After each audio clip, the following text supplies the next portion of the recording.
Sin duda, la independencia es un hecho que ha marcado un antes y un después en nuestra historia. Si es que podemos llamarla independencia, porque más allá de lo escrito, seguimos siendo una colonia para cualquier potencia y abrimos nuestras puertas para que exploten nuestros recursos y nuestra gente. Pero bueno, la independencia no fue esa lucha idealista y de unión que nos han enseñado toda la vida. Desde sus principios, la aparición de la rebelión independentista en pequeños grupos en Nueva Granada, Venezuela, Quito, etc., solo causó más conflictos y sangre de los que ya había para ese entonces. Y es que la cantidad de victorias fue diminuta en comparación con las derrotas. Y bueno, la aparición de estos grupos que querían expulsar a los españoles de América desembocó en situaciones como la reconquista española en Cartagena, que más allá de un enfrentamiento fue un desfile militar, porque la resistencia, casi inexistente, fue un chiste frente a las filas de soldados españoles. También encontramos la guerra de los insurrectos, un hecho que demostró que la guerra era más racial y social que cualquier otra cosa. De ahí destacamos al Ejército Real de Barlovento con su lema "La tierra de los blancos para los pardos". Y es que esa ilusión independentista fue solo la punta del iceberg de la conocida como Patria Boba, que es como se conoce el periodo de tiempo antes de la independencia definitiva, en el que el país fue dividido entre federalistas, centralistas y realistas, un periodo en el que nos convertimos en lo que juramos destruir.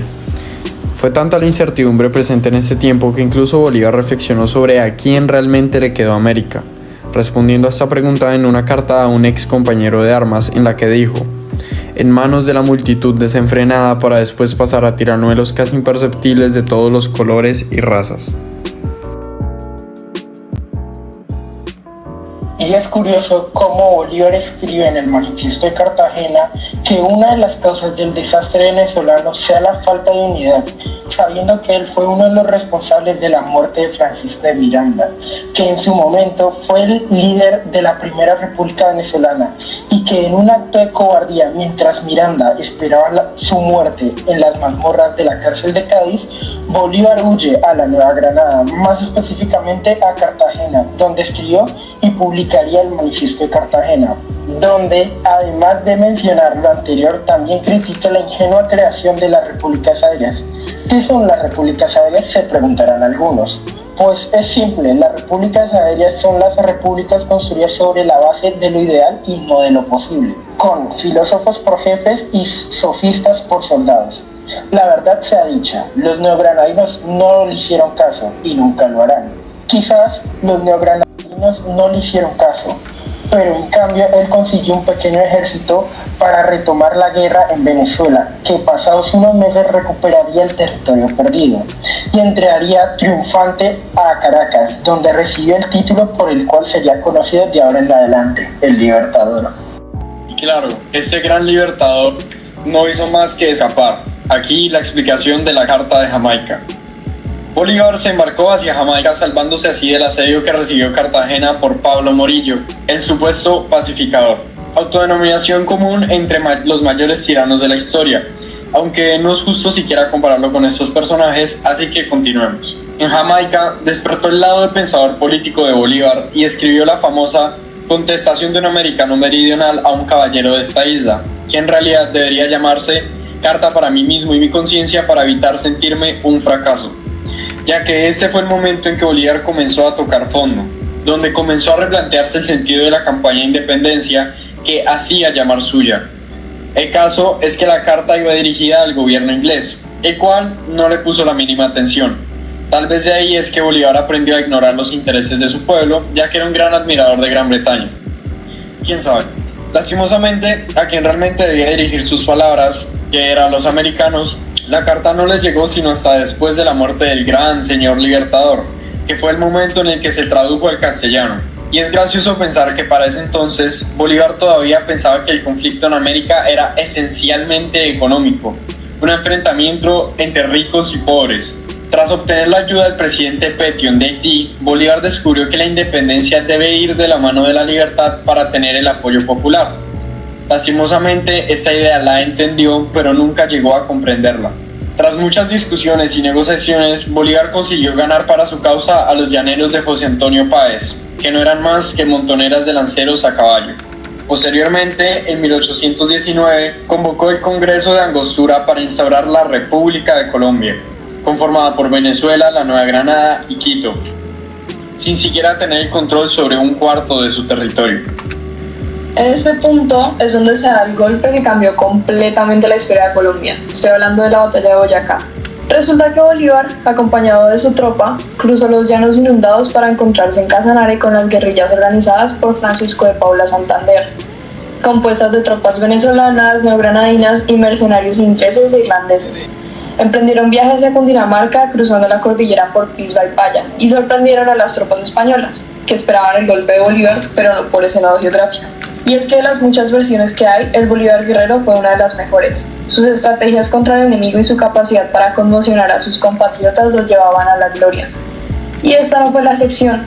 Después de deshacer al enemigo en la batalla del Pantano de Vargas, aseguró la independencia de Colombia cuando terminó triunfante la batalla de Boyacá el 7 de agosto de 1819. La cual se pinta mucho más gloriosa de la escaramuza que en realidad fue en ese puentecito pequeño de apenas un arco. Entonces Colombia hizo lo que mejor sabe hacer: festejar. Al día siguiente de la batalla, los ganadores entraron triunfantes a Bogotá. Eran jóvenes, Bolívar de 36 años y Santander de 26 se dejaron llevar por las corridas de toros, los festines en su nombre, los bailes, las mujeres lindas y el trago, mucho trago. Luego el Libertador dejó el poder en Bogotá en manos de Santander y fue para Venezuela a firmar un armisticio con Pablo Morillo. Pablo Morillo era un general del ejército español, de los que se habían asegurado de reconquistar la Nueva Granada. Morillo firmó el armisticio y se fue para Europa, pero como muchos trámites políticos en Colombia, se quedó muy bonito en papel y pronto Venezuela estaba luchando a muerte por su independencia de la corona. Después de varias revueltas y peleas, la batalla de Carabobo selló la independencia de Venezuela y, sorprendentemente, a Bolívar lo recibieron en Caracas bonitos y contentos con una gran fiesta que duró semanas. Hablando de eso, Karl Marx fue un crítico de Bolívar en muchos aspectos e hizo énfasis en el que el Libertador gastaba gran parte de su tiempo en celebraciones infructíferas, y yo tendré que darle la razón en eso. Pero bueno, después de guerras y fiestas y fiestas y guerras, finalmente se reunió el Congreso de Cúcuta en 1821 para darle una constitución a la ya oficialmente República de Colombia. Y adivinen qué, los diputados elegidos por censo fueron terratenientes ricos, comerciantes ricos y abogados ricos. Podría decir que en este punto de la historia se dio origen a las oligarquías, pero eso ya había ocurrido hace mucho. La única diferencia es que estos mandatarios fueron oligarcas de Colombia y no de la colonia española conocida como la Nueva Granada. A lo que sí se le dio origen fue a las dos ramas ideológicas que parten esta nación en dos hoy en día. Y es que aunque Bolívar quisiera un gobierno unido, fuerte, que poseyera medios suficientes para librarlo de la anarquía popular y de los abusos de los grandes, era inevitable que un territorio que siempre estuvo dividido por la diferencia de opinión entre unos y otros siguiera dividido. Entonces nació el Partido Retrógrado y el Partido Progresista, ambos con ideas liberales y conservadoras en ese entonces. Pero más tarde los del Partido Retrógrado se harían llamar bolivarianos, los que hoy en día se hacen llamar conservadores, y los del Partido Progresista se irían a llamar santanderistas, los que hoy en día se hacen llamar liberales. Ese indicio de ideologías políticas de hace casi 200 años no es el único espejo con la realidad de hoy en día presente en la historia de Colombia, ya que al ser impuesto el sistema híbrido de gobierno, y pues digo híbrido porque fue liberal en palabras pero conservador en estructura, no se cumplieron las promesas del Libertador, o al menos no como se imaginaba que sería. Resulta que la promesa de libertad de los esclavos salió de Cúcuta cumplida solo a medias, porque se dio libertad de vientre. Es decir, los hijos de los esclavos nacían libres, pero estaban forzados a trabajar para los amos de sus padres hasta cumplir la mayoría de edad. O sea que la mayor razón por la que los esclavos escapaban de las haciendas para luchar junto al Libertador contra la corona se terminó cumpliendo 20 años después de la muerte del mismo. Una promesa igual de efectiva a las que nos hacen los gobernantes del presente. Bolívar tiene mucho en común con los políticos de ahora. Ahora veamos cómo fue su ascenso al poder. Nos cuenta que el Congreso de la Gran Colombia eligió a Simón Bolívar como presidente y a Francisco de Paula Santander como el vicepresidente. Y después Bolívar hace una intrépida solicitud para llevar la guerra al sur. Él decía que la única manera de garantizar la independencia era que es necesario eliminar del todo la presencia española en el continente, especialmente en el Cauca y Quito. También dijo que continuaría con la campaña del Virreinato del Perú, que fue iniciada por José de San Martín, quien fue el libertador de Argentina y Chile y también fue protector del Perú. Cabe resaltar que después de muchas batallas victoriosas, Bolívar entra triunfante a Quito, donde conocía a una bella mujer, quien era Manuela Sáenz, quien más adelante se volvería una figura muy importante para Bolívar y para las repúblicas. Luego vino la misteriosa conferencia de Guayaquil en junio de 1822 con José de San Martín. El propósito de esta conferencia fue hablar de cómo terminar juntos la guerra en el Perú, la cual se le había complicado a San Martín, ya que no contaba con el apoyo de Buenos Aires y Santiago. Bolívar resumió la conferencia con una sola frase: no hemos hecho nada más que abrazarnos, conversar y despedirnos. Y continuó su camino hacia Lima, desde donde organizó la guerra contra las tropas españolas que culminó en la batalla de Ayacucho 2 años después. Es importante resaltar que después de haber sido proclamado dictador del Perú, se quedó 2 años más en Lima, donde creó una constitución para las provincias que se habían separado del antiguo virreinato y habían tomado el nombre de Bolívar en su honor, después cambiado a Bolivia. Esta constitución era la constitución perfecta para Bolívar, que después sería utilizada como modelo para proponer una última constitución en la Gran Colombia. Cabe resaltar que esos 2 años que estuvo en Bolívar también estuvo con su querida amante. Pero bueno, mientras Bolívar estuvo en esos años en el Perú, en Colombia gobernó el vicepresidente Santander. El libertador le pedía todo el tiempo más tropas, pero su sucesor le respondía diciendo: deme usted una ley y yo hago diabluras, pero sin una ley. Y es que Bolívar era la espada mientras Santander las leyes. Por eso es que luego terminaron como terminaron. Pero bueno, no me voy a adelantar a los hechos. En Colombia Santander gobernaba con dificultad. La república era pobre, el dinero se perdía en corrupción y ejército, el cual de hecho cabe resaltar, ya que estaba compuesto de 30.000 hombres para una población de 2 millones de personas. Y esto se le atribuye a Bolívar, quien creía profundamente que el pueblo estaba en el ejército y que una región sin ejército fácilmente podía ser robada o usada para el beneficio de los más fuertes, como pasó en la Reconquista. Además de la discusión de Bolívar y Santander a través de correos que se demoraban semanas en ir y volver, el libertador criticaba profundamente el hecho de que los gobernantes de Bogotá creyeran que la voluntad propia era la voluntad del pueblo. Pero como muchos gobernantes de hoy en día y del pasado, predicaba y no aplicaba, ya que no se cuestionó si el anhelo de la unión por el que él había sido partidario desde sus primeras armas lo compartían los distintos pueblos de Colombia. Acerca del plan de la unión de Bolívar se puede tener varias opiniones. Por un lado, liberó a Colombia de ser una colonia española, ya que la independencia, para Bolívar, se trataba del primer paso para crear una vasta federación americana que uniera a Colombia con el Perú, Bolivia y todas las colonias españolas desde México hasta la Patagonia. Pero por otro lado, esa obsesión por unificarlo llevó a ser odiado, a tomar decisiones sin conocer primero la voluntad del pueblo y a convocar reuniones para fines que solo él deseaba. Reuniones como el Congreso Anfictiónico en el Istmo de Panamá, al que solo asistió Colombia, el Perú, México, la República Federal de Centroamérica, y pese a los argumentos de oposición de Bolívar, Santander invitó a un delegado de los Estados Unidos.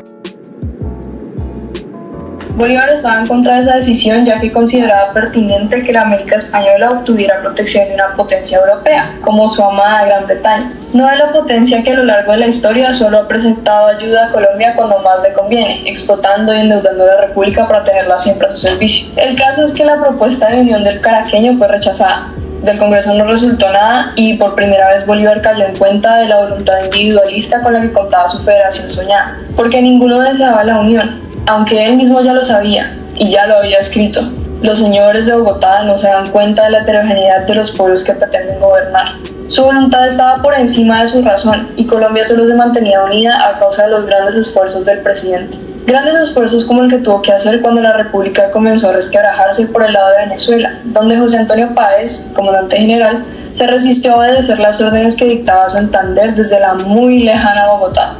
Entonces este lo destituyó y Páez, apoyado por los terratenientes y los caudillos militares, o sea, la oligarquía local, se rebeló y ocurrió el movimiento separatista que llamaron la Cociata. Entonces Bolívar tuvo que partir de Lima para poner orden y en enero de 1827 se entrevistó con Páez, lo perdonó y lo nombró jefe civil y militar de Venezuela para volver a Bogotá, donde después de destituir a Santander de su vicepresidencia propuso una reforma a la Constitución. Quería una constitución cuasi monárquica, es decir, casi monárquica, en la cual existiera separación de poderes, donde el monarca ostentara el poder ejecutivo nombrando al gobierno, mientras que el poder legislativo lo ejerciera una asamblea o parlamento electo por los ciudadanos. Y para ese fin convocó a la Convención de Ocaña, pero no asistió, que fue muy raro. Más bien se limitó a vigilarla desde Bucaramanga, desde donde escribió que en dicha convención había una mayoría de santanderistas y que los bolivarianos se retiraron dispersos por la falta de su líder, el cual consignó como los santanderistas unidos en un solo bloque desayunaban y comían juntos, y se comenzaron a llamar por primera vez a sí mismos liberales.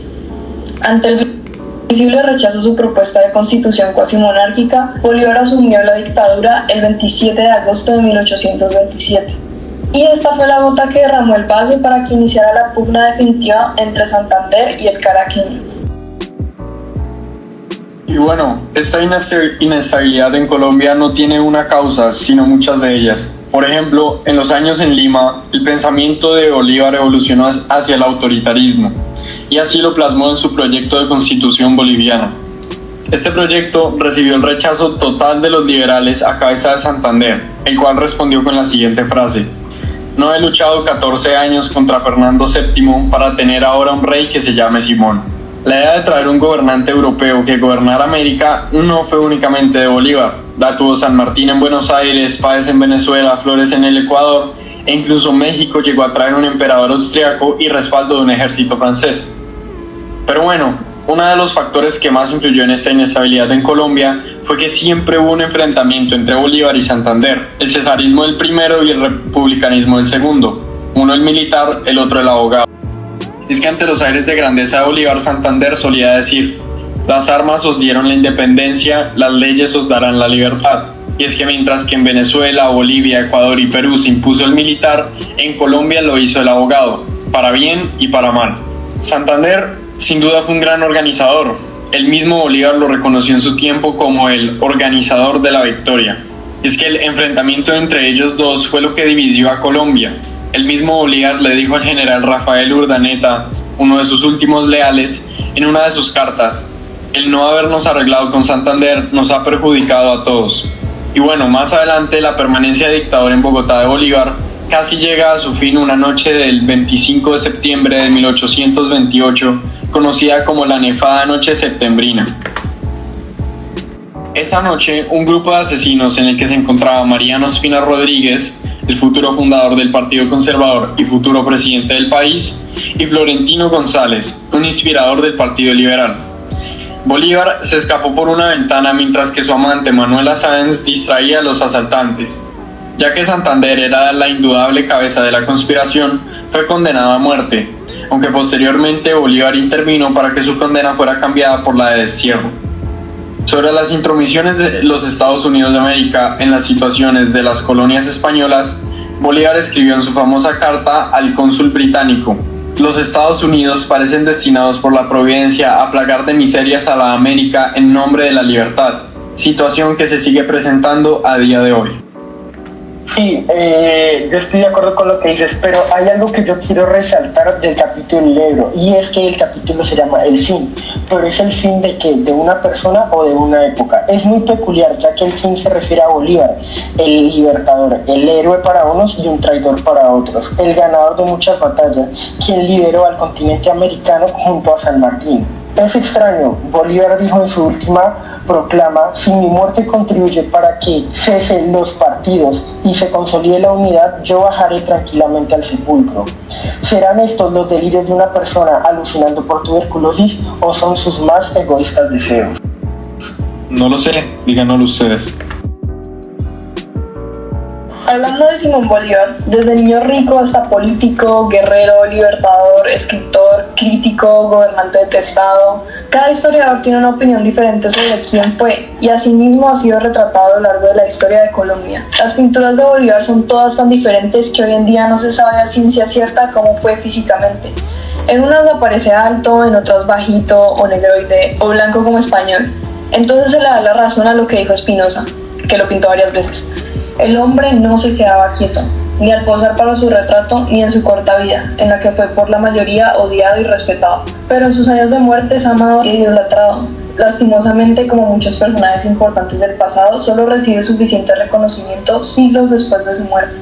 En cuanto a lo personal, Bolívar pese a querer ser americano, fue el más criollo de los criollos por su ascendencia, pero también el más español de los criollos por su educación, ya que pasó toda su juventud en Europa, en donde, de hecho, estudió en Francia y luego quedó viudo y por eso se fue para América. Pero bueno, Karl Marx lo describió como un niño rico criollo de formación española y francesa, sin nada de la seriedad alemana o la rectitud inglesa, que fueron las únicas virtudes que respetaba el filósofo. Pero también ha sido descrito como un héroe romántico que representa la lucha por la libertad, como un hombre de muchos combates y logros. Pero hay algo que sí fue cierto. Bolívar fue un gobernante que renunciaba al poder para hacerse reelegir y recibir poderes dictatoriales, para luego ir a batallas, fiestas y escribir incesantemente sus ideas de gobierno mientras delegaba el mando a alguien más. Se puede decir que ese fue el pecado más grande de Bolívar, pero bueno, en lo político fue muy diverso.